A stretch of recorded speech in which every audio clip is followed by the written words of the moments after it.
In 2015, APOR revised its Code of Professional Ethics and Practices to include minimal disclosure standards for public opinion research conducted using qualitative research methodologies, including focus groups, in-depth interviews, case studies, narrative research, and ethnography, among other approaches that generally involve descriptive, unstructured data.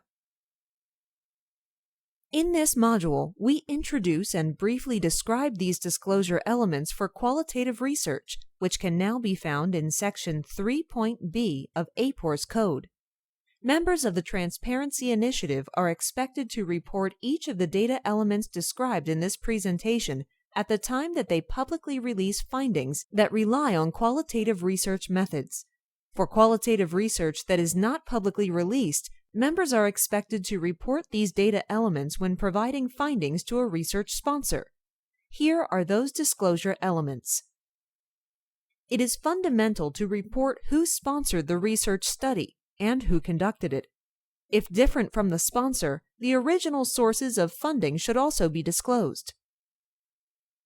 What population is the research intended to represent?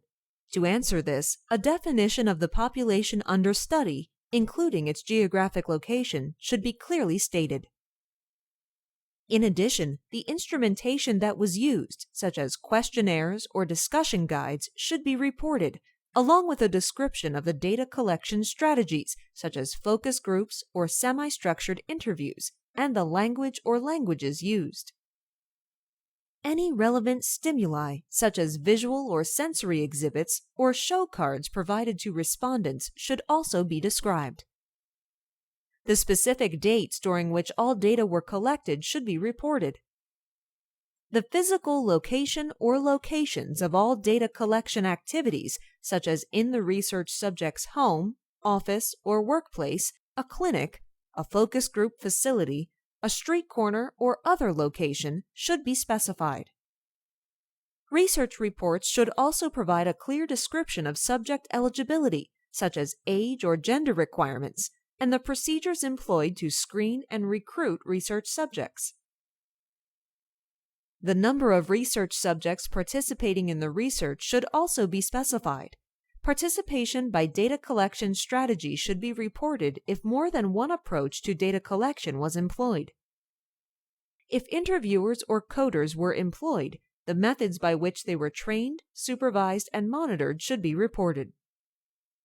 Also to be disclosed is the amount of time that research subjects participated in the study, such as the average length of interviews or focus group sessions, and any compensation of incentive payments provided to them.